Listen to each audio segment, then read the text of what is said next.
दोस्तों, किसी ने सच ही कहा है कि एक छोटी सी सुरंग पूरी नाव को डुबो सकती है। इसी तरह जिंदगी में लिया गया एक गलत फैसला आपकी पूरी जिंदगी को डुबो सकता है।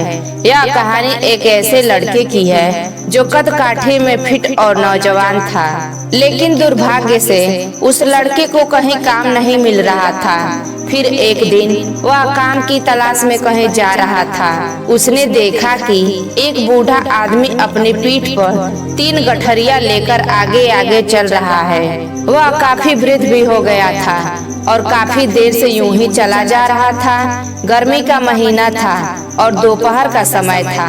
कुछ दूर चलने के बाद वह थक हार कर एक पेड़ के नीचे बैठ गया। तभी वह लड़का उस बूढ़े आदमी के पास से होकर गुजरा। इस पर वह वृद्ध आदमी उस लड़के से कहता है, सुनो बेटा, क्या तुम मेरी थोड़ी सी मदद कर सकते हो? यह थैला बहुत भारी है और मैं बूढ़ा हो चुका हूँ। मैं ज्यादा समय तक इनका बोझ नहीं उठा सकता और मैं बहुत थक भी गया हूँ। क्या तुम एक गठरी को लेकर मुझे उस दूसरे गांव तक पहुंचा सकते हो? इसके बदले मैं तुम्हें 2 स्वर्ण मुद्राएं दूंगा। वह लड़का उस वृद्ध आदमी से कहता है, कोई बात नहीं बाबा, मैं आपकी मदद करने के लिए तैयार हूँ। फिर उस लड़के ने वृद्ध आदमी का एक थैला उठाया। तभी उसे एहसास हुआ कि यह थैला सचमुच भारी है। फिर वह लड़का बिना कुछ कहे चलने लगा। कुछ देर चलने के बाद वह लड़का उस वृद्ध आदमी से कहता है, बाबा, इस थैले में आखिर ऐसा क्या रखा है जो थैला इतना भारी है? इस पर वह वृद्ध आदमी कहता है, कुछ नहीं बेटा, बस इसमें कुछ तांबे के सिक्के भरे हुए हैं, इसी कारण यह बहुत भारी हो गया है। उस वृद्ध आदमी की यह बात सुनकर लड़का मन ही मन सोचने लगा, यह बाबा जरूर कोई बड़ा व्यापारी है, तभी तो इतने सारे तांबे के सिक्के लेकर चल रहा है। तभी उसे फिर ख्याल आया कि मुझे क्या करना है। फिर अपनी धुन में मस्त होकर वह चलने लगा। चलते चलते कुछ और समय बीता और वे दोनों एक नदी के किनारे जा पहुँचे। वह लड़का हट्ठा कट्ठा और काफी तंदुरुस्त भी था, इसलिए वह बिना सोचे समझे उस नदी में उतर गया। किंतु वह वृद्ध आदमी अब भी किनारे पर ही खड़ा था। इस पर वह लड़का कहता है, क्या हुआ बाबा, चलिए आइए, हमें यह नदी पार करनी होगी, तभी तो हम उस गांव तक पहुंच पाएंगे। इस पर वह वृद्ध आदमी कहता है, मैं जानता हूं बेटा कि हमें यह नदी पार करनी ही होगी, लेकिन जैसा कि तुम देख रहे हो कि मैं अब बूढ़ा हो चुका हूँ और ये दोनों थैले लेकर मैं नदी पार नहीं कर सकता। कहीं मेरा पाँव फिसल गया तो क्या होगा? क्या तुम मेरी एक और गठरी ले सकते हो? मैं तुम्हें इसके बदले भी 3 स्वर्ण मुद्राएं दूंगा। इस पर वह लड़का मुस्कुराते हुए उस वृद्ध आदमी से कहता है, बाबा, आप मुझे शर्मिंदा कर रहे हैं। यदि आप मुझे स्वर्ण मुद्राएं ना दे तो भी मैं आपका कार्य अवश्य करूंगा। मैं आपको उस गांव तक जरूर पहुंचाऊंगा। इस पर वह वृद्ध आदमी मुस्कुराते हुए उस लड़के से कहा, बेटा, तुम तो बड़े ही भले इंसान लगते हो। इतना कहकर उन्होंने वह दूसरी गठरी भी उस लड़के को दे दिया। उस लड़के ने जब वह दूसरी गठरी अपने कंधे पर रखी तो वह गठरी भी उसे बहुत ज्यादा भारी लगी, लेकिन उसने वहां पर कुछ नहीं कहा। जैसे तैसे उन दोनों ने नदी पार किया। नदी पार करने के बाद बातों बातों में ही उस लड़के ने फिर उस वृद्ध आदमी से कहा, बाबा, आखिर इस दूसरी गठरी में क्या है? यह गठरी भी बहुत भारी है। इस पर वह वृद्ध आदमी जवाब देते हुए कहता है, बेटा, इसमें चांदी के सिक्के हैं, इसी कारण यह गठरी बहुत भारी है। उस वृद्ध आदमी की बातें सुनकर अब उस लड़के का दिमाग तेजी से काम करने लगा था। वह यह सोच रहा था कि एक थैले में तांबे के सिक्के हैं और दूसरी में चांदी के। ऐसा प्रतीत होता है मानो यह बाबा कहीं दूर से आ रहे हैं। लगता है अपनी सारी जमीन जायदाद बेचकर यह सारे सिक्के इकट्ठे किए हैं, तभी तो इतना धन लेकर चल रहे हैं। फिर वह लड़का कुछ नहीं कहता और चुपचाप आगे की ओर चलने लगा। कुछ दूर आगे चलने के बाद एक सुनसान रास्ता आता है। उस सुनसान रास्ते को देखते ही उस लड़के के मन में तरह तरह के विचार उत्पन्न होने लगता है। फिर वह सोचने लगा, अरे यह तो सुनसान रास्ता है, अगर मैं यह सिक्के लेकर भाग जाऊं तो यह वृद्ध आदमी मुझे नहीं लगता कि पकड़ पाएगा, और यहाँ पर कोई है भी नहीं जो इनकी मदद करेगा, और इन बहुत सारे सिक्कों से मैं एक अच्छी दुकान भी खरीद सकता हूँ और एक नया व्यापार शुरू कर सकता हूँ। वैसे भी यह वृद्ध आदमी अब इन पैसों का क्या करेगा, इससे अच्छा तो इन पैसों को ही मैं ही रख लेता। वह लड़का सोच ही रहा था, तभी अचानक उसे खुद पर आश्चर्य हुआ। अरे यह मैं क्या सोच रहा हूँ, यह वृद्ध आदमी ना जाने कहाँ से आ रहा है और क्या करके इतना सारा पैसा इकट्ठा किया होगा। मुझे इनका फायदा नहीं उठाना चाहिए, मुझे ऐसा नहीं करना चाहिए। वह लड़का कुछ देर के लिए तो अपने मन के विचार को काबू कर लिया, लेकिन कुछ देर के बाद उसके मन के विचार उस पर धीरे धीरे हावी होने लगे।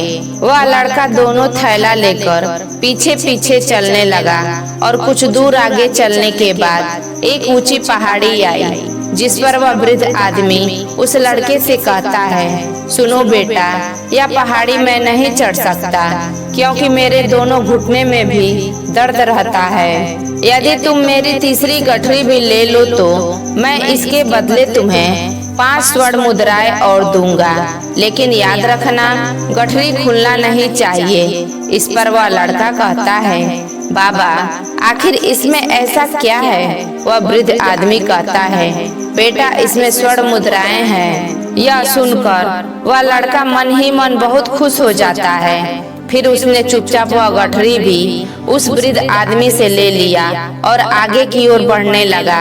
अब वह वृद्ध आदमी बिना कोई वजन लिए हुए आराम से पहाड़ की चढ़ाई पर चढ़ने लगा, किंतु वह नौजवान लड़का जो पीछे था वह वजन के कारण बहुत धीरे धीरे चल पा रहा था। लेकिन जैसे ही उसने सोने का नाम सुना तो उसका मन छलांग मारने लगा। वह मन ही मन सोचने लगा कि अगर मुझे यह सारा धन मिल जाए तो मेरा पूरा जीवन तो आराम से कट जाएगा।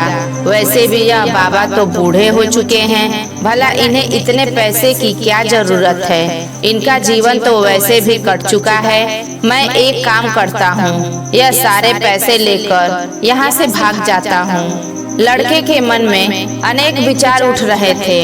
लड़के का मन अब उसकी बुद्धि पर पूरी तरह से हावी हो चुका था, और तभी उस लड़के के मन में एक और विचार उत्पन्न हुआ कि कहीं यह वृद्ध आदमी कोई चोर तो नहीं है, वरना इसके पास इतने सारे स्वर्ण मुद्राएं कहाँ से आएंगे। अगर यह कोई व्यापारी होता तो भला यह इस तरह से पैदल यात्रा तो नहीं करता, बल्कि कोई न कोई साधन तो अवश्य करता।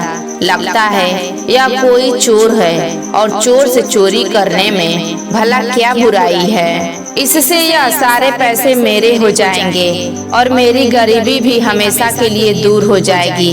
यही सोचता हुआ वह लड़का उस वृद्ध आदमी से तेज आगे की ओर बढ़ने लगा। देखते देखते उस वृद्ध आदमी की आंखों से ओझल हो गया।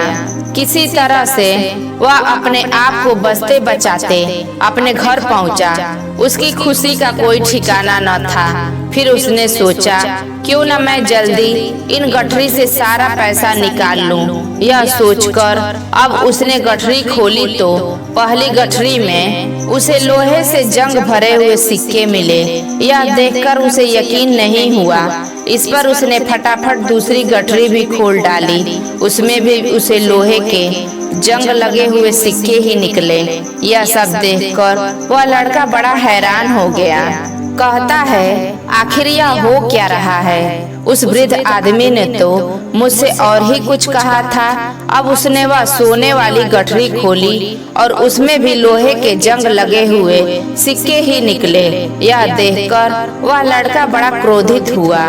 उसने सोचा कि वह वृद्ध आदमी मुझसे झूठ क्यों कहा।